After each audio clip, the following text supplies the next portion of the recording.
one thing about Project Pi is we actually are the first liquid staking protocol in the world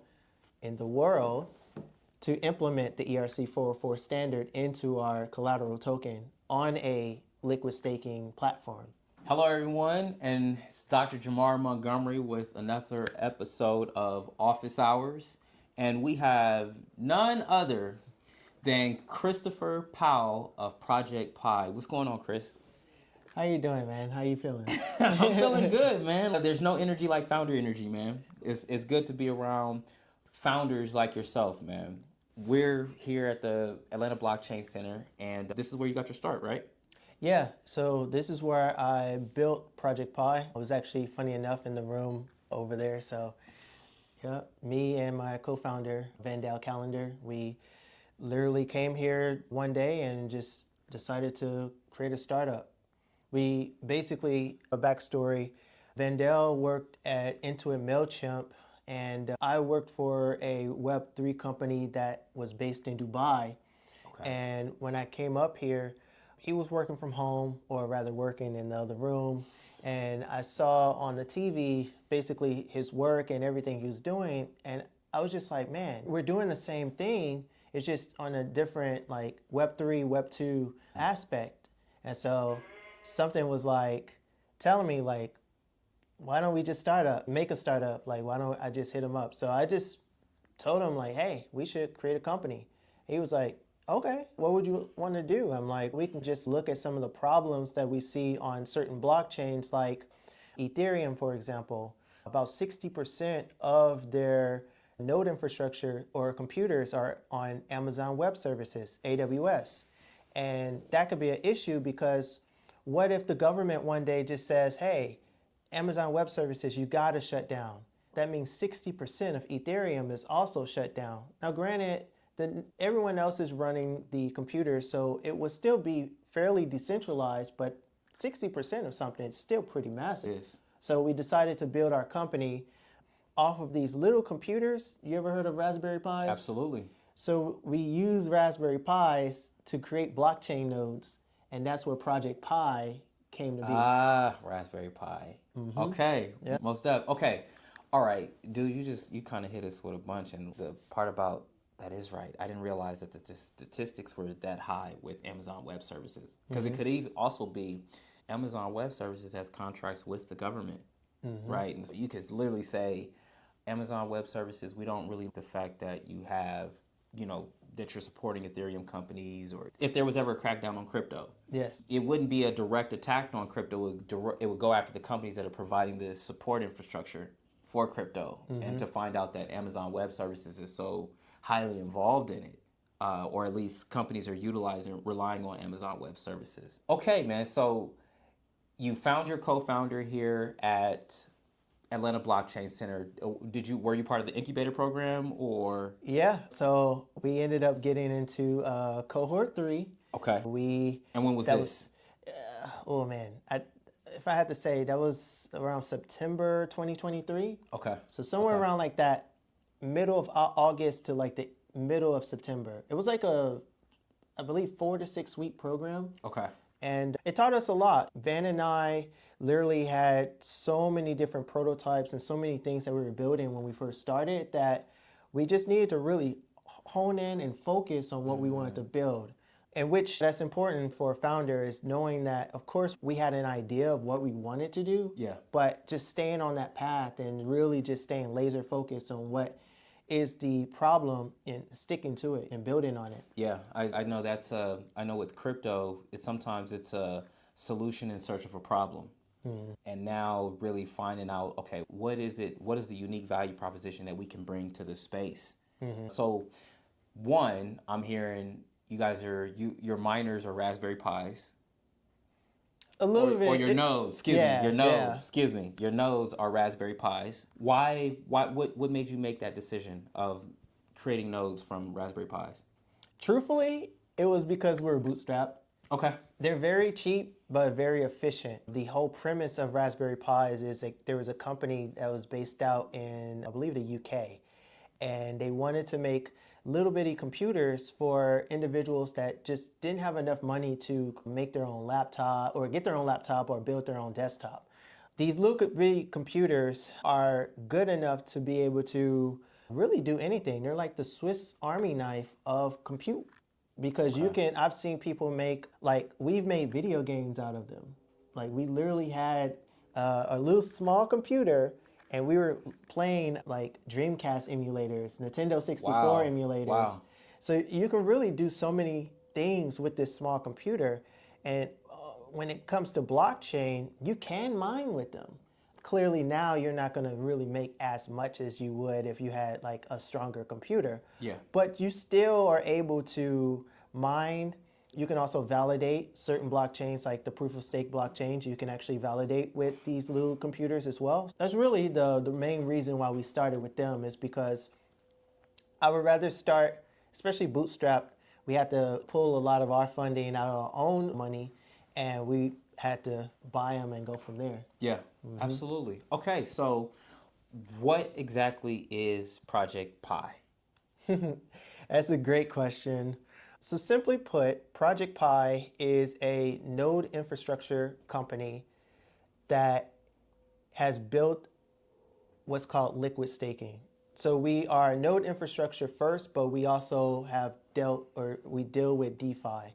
And we are one of the few node infrastructure companies, or rather liquid staking protocols, that actually also supply individuals with node infrastructure as well. When Van and I did some research, this is when we actually started building the liquid staking protocol. We noticed that a lot of these DeFi platforms will build out the DeFi aspect, but they would use a third party for the actual compute power for people to validate on their system. Got you. We have the best of both worlds because we started with node infrastructure and we do DeFi now. on it. So if we want to, we can actually have everything in-house. So that's what makes us very unique than some of the other protocols that do liquid staking. Outstanding. Okay, what chain are you on? So right now we actually are on Pulse Chain. Okay, Richard Hart. Richard Hart. Yeah. Yeah. Richard Hart. Absolutely. Okay, why? What made you make that choice with Pulse Chain? So that also is a great question. When we first started, we did many blockchains, and we started with Base, Matic, Bitcoin, XRP. Like, we were doing a lot. Yeah. For a bootstrap company, our mentor was like, hey, you guys are doing too much. Yeah. Focus on one chain, get good with that, then you can move on to the next chain. Okay. Once you build up enough traction, right? Then our mentor was just like, man, you guys deal with node infrastructure, which is very unique. A lot of companies here didn't really, or a lot of people here rather, didn't know about node infrastructure until we actually started talking about it and bringing it up. He was like, I had my own node infrastructure company, and I think one thing that could benefit you guys is if you all added a DeFi component where it will allow you to be able to validate at a cheaper price. And so then he was like, what if you look at Base? And we were like, Base could work. They don't have a legitimate liquid staking protocol. I don't even think they have one to this day. But the reason being is it's a layer 2, but they don't have their own token. You have to use ETH on Base, right? Got you. So with that being said, we were like, the only other L1 blockchain I can think of that doesn't have liquid staking just yet is Pulse Chain. And we have a pretty strong connection with them. They've came up to the Blockchain Center for the Pulse Chain Tour back in 2023. We also went on the Pulse Chain Tour cruise December 2023 as well. And just from them coming to us and then us going to them, we built out a strong relationship with some of the core developers and builders in that space and influencers to actually be able to build something that people would want to build or want to see us build. Yeah. That's basically a long-winded version of the fact that there just wasn't liquid staking on that chain just yet. We wanted to take advantage of that. You saw an opportunity. You saw that there was a differentiator in that you were one of the few people providing node infrastructure. And then looking at it seems like DeFi really is the differentiator for chains in Yes. terms of activity. I'll say that. That DeFi is the largest activity on many chains. Yeah. It's people are still trying to figure out how they can utilize the technology, and if the one thing that I can do is figure out a way of making money. Yeah. That is very interesting. So you guys are providing the node infrastructure through Raspberry Pis. We used to. Eventually, we did have to move. Once we started moving into the DeFi aspect and Yeah. the actual validation aspect for Pulse Chain, we come to find out that not all compute power is the same, of course, for different chains. Like when you think of validation on Bitcoin, or I'm sorry, when you think of mining on Bitcoin versus validating on Ethereum, of course, the mining aspect is going to be so much more expensive. So the same rules apply. So when we got to Pulse Chain and the validators, the computational energy was just a little higher.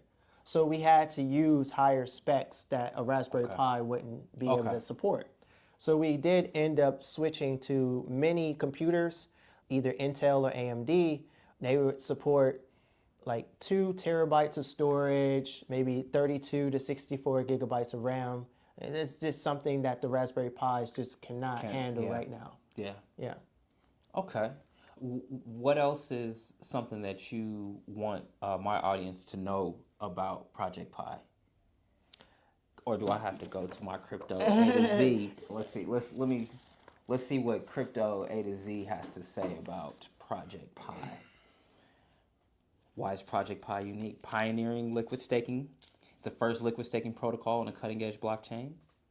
Users can stake tokens, receive liquid staking derivatives, and participate in DeFi while earning staking rewards.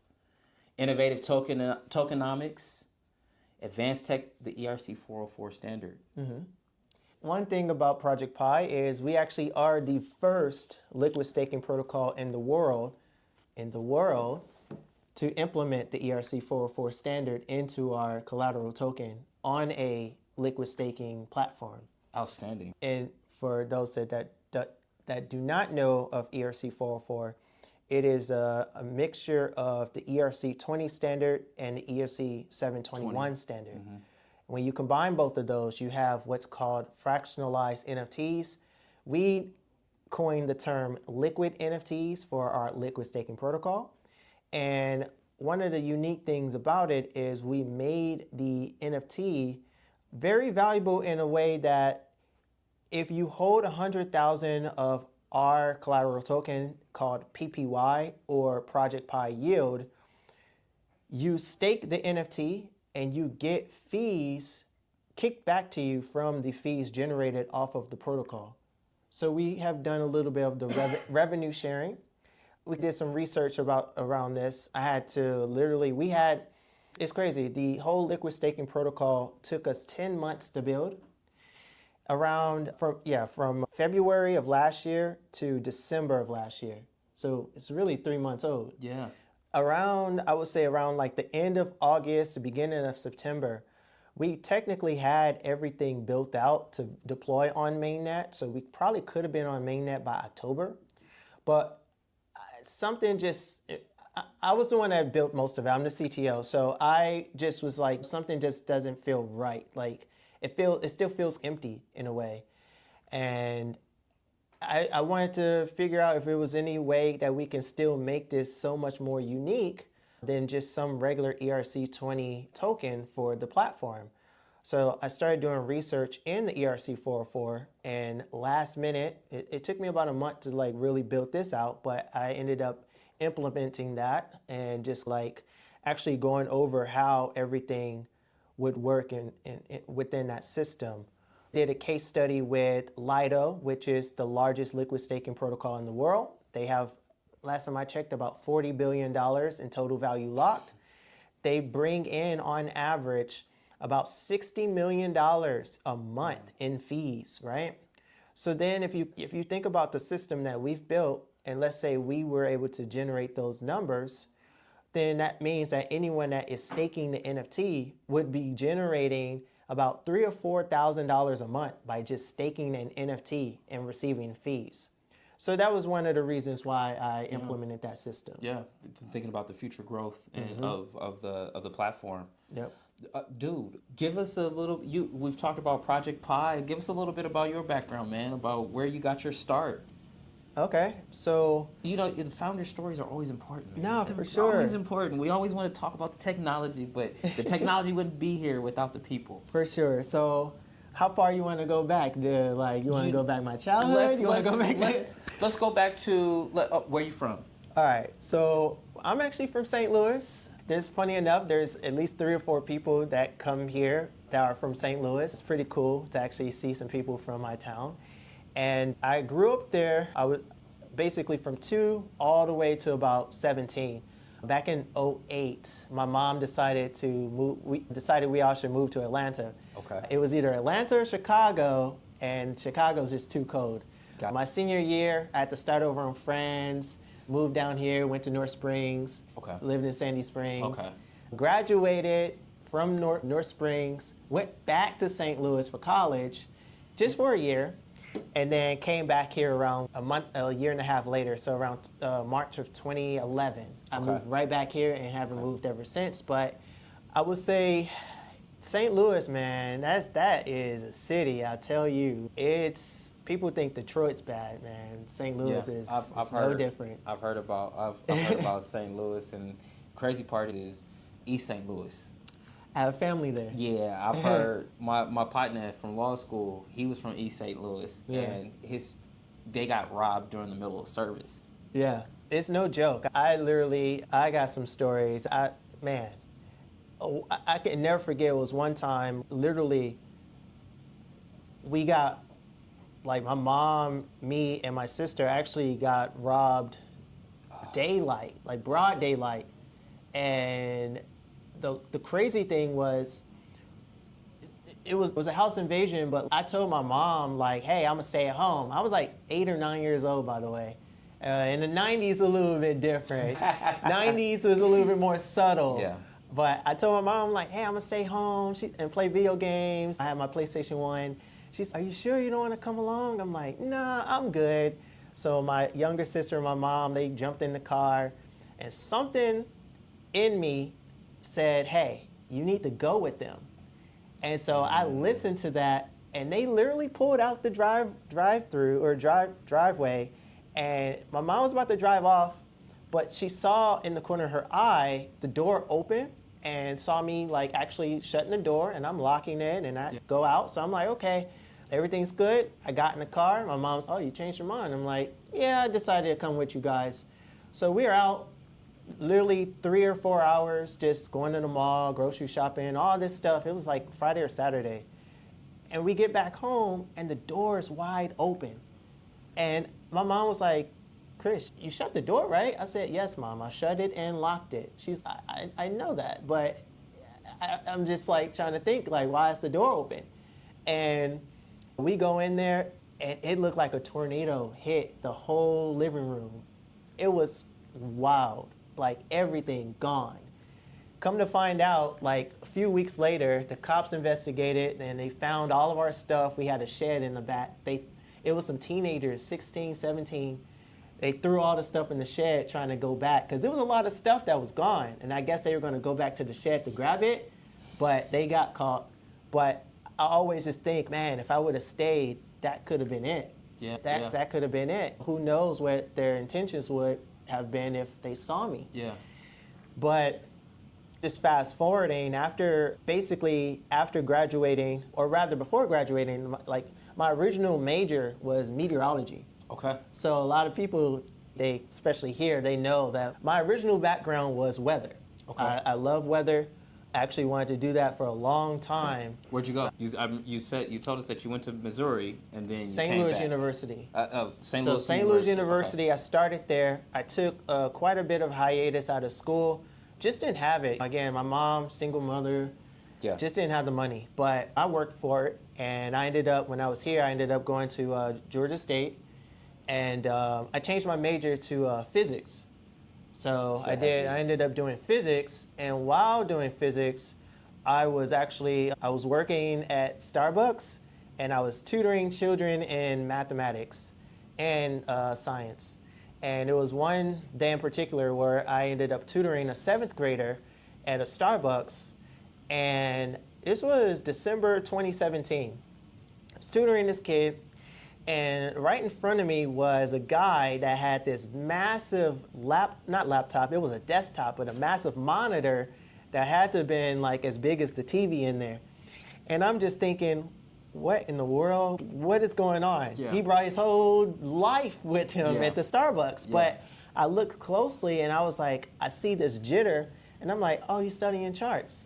Let me go over and see what he's doing, because at that time I was also learning how to trade. Gotcha. And so I went Gotcha. over after tutoring, and I was like, hey man, what are you looking at? What are you trading? He was like, oh, I'm trading gold and commodities, and I'm also trading Forex and a little bit of crypto. And I said, crypto?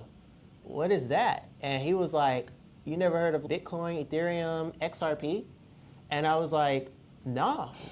In the back of my head, subconsciously, I did know of Bitcoin because I had made a Coinbase wallet in 2014, but I thought it was a scam because I thought you had to buy whole share amounts. Yeah. And I just didn't have, Yeah. at the time, it was $700 for a Bitcoin. Yeah. I didn't have that. So I was like, oh, this is a scam. Yeah. I'm not going to mess with it. Yeah. But 3 years later, he's talking about it, and I'm like, let me do some research.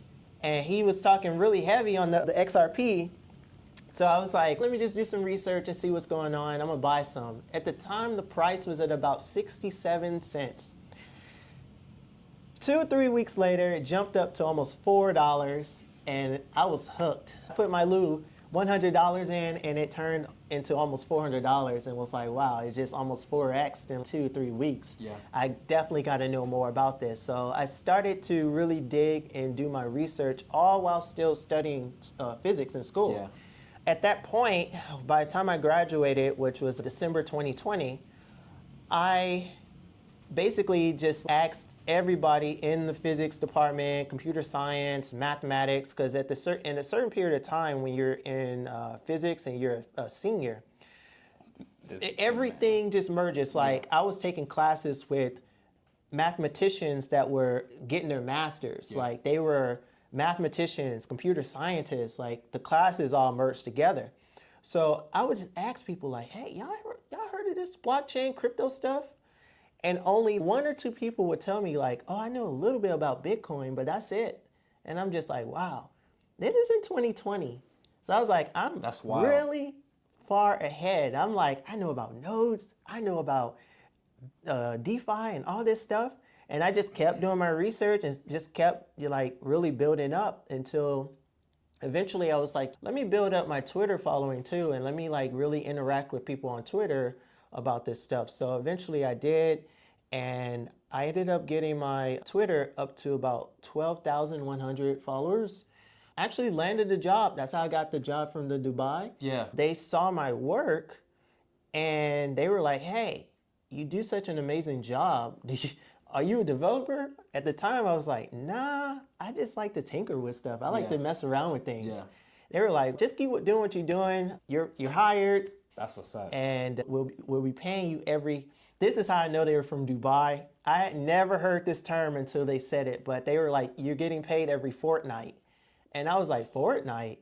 I had to look it up. So it's every 14 days. Okay. They use Fortnite over there. Okay. And so, yeah, basically bi-weekly I was getting paid from them in their native crypto from that company. And so I was using their crypto to pay my rent, pay bills, car notes, stuff like that. Super cool, man. It's a very awesome experience. But yeah, that's basically how I started. From St. Louis to Atlanta, back to St. Louis, back to Atlanta, being in Georgia State, first meteorology, then physics, and to tinkering with things, to working with a Web3 company in Dubai, to now starting your own company and providing a world first. Yes. A world first. Man, what are some of the challenges that you've ran into that you've had to persevere through? Quite a bit. I think just in general, or in the crypto space, like In the cryptos, in the developer building space. In the developer space, and I'm going to ask a second question with that. What keeps you going, and what's your why? Okay, so the first question, I would say just really as a whole, because it really just encompasses everything. I think that just the reality of knowing that there's just not many, there really isn't not many black people in the space. And one of the things, as far as even being a developer and builder, is raising capital. As a developer and you're building things in this space, only a certain percentage of VC funds really go to minorities in general. And that can be a challenge. That can be a something that just like deter people away from even trying to even attempt to building something. But it's I say that leading up to that second question is if you are a tinker at heart and you really love to build, like for me, it's like you just keep going. That would be one of the reasons why is just persevering and never giving up. Yeah. My reason why is just knowing my upbringing and where I came from and knowing that I have a chance to be able to change that for the better. Also, I love helping people too. It was one of the things as far as building out this type of protocol, I really wanted to keep the end user in mind. But another thing is the people I've met along the way, especially in this building. There's so many amazing things. Like this building, the Atlanta Blockchain Center is almost like it's like almost Marvel with Thanos and Infinity Stones. It's like literally a little piece of history in this building. Like literally, you guys can't see it, but you have the Georgia president of Stand With Crypto walking past us. Like you have people that literally have went to eat Denver and he went to the inaugural ball and took pictures with, what was it, Donald Trump Jr.?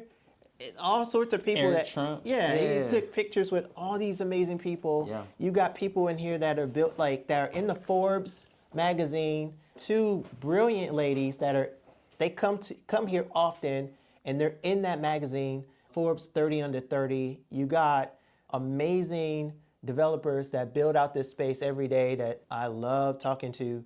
And then just the owner of the building himself, he is a founder of several companies that have done very well. And it's just a constant reminder that I'm like, regardless of circumstances, I'm like, if I know that he did it, and I know I can do it, and everyone else can do it too. Yeah. It's just how hard you want it. How much do you really want it? Yeah. That's my why. There's other reasons, but those are like my main why. Outstanding. It seems like you're inspired by those around you, and just being to know that you're in the presence of greatness, and the only way that you would be able to be in that presence if you were great yourself. Yeah. I do feel that. Yeah. Yeah. Yeah. It's a very humbling thing because you're dope, and then you find out like, man, like you're building that, you've done that, and you know how I feel blessed to be in close proximity. That this is an area where you have expertise in, and I could go to the expert, right? I could go to somebody that's done things. So yeah, man, it's been an honor and a blessing to have met you and to see the things that you're building. Any final thoughts for the audience? Where can they find you at? So final thoughts. How many people are on your team? In total? Yes. 3. 3. So you got 3 people on your team. You, your co-founder, and then our CMO, Justin. Dope. And again, I'm the CTO, so majority of the heavy lifting on the coding and just the research and development I partake in. But I would say my final words would just be, if you're building something, just keep going. Like, no matter what, there's going to always be obstacles. There's coming from a founder that's bootstrapped for 2 years. There's always going to be obstacles. There's always going to be things that can hold you back. But if you know you have something amazing and you're building something that can change the world, keep going. You can find me on Twitter at LeftyChris13. You can find me on Instagram, LeftyChris13. Yeah, those are like the 2 main places you can really find. What about Project Pi? Oh, Project Pi. I'm tripping. So projectpi.xyz is our platform, and then Project Pi 314 is our Twitter. Project Pi, y'all. Project Pi. Chris, man, thank you so much for taking the time out to come and talk to me and inform me and my audience about Project Pi. I'm looking forward to participating in it, and it's dope to you're in the crypto A to Z, man. So Man, it's an honor. Yeah. that's incredible. So just being able to have that information available. Y'all, this has been another episode of Office Hours with Dr. Jamar Montgomery. We got Christopher Powell here of Project Pi, and y'all take care. It's been great. Perfect.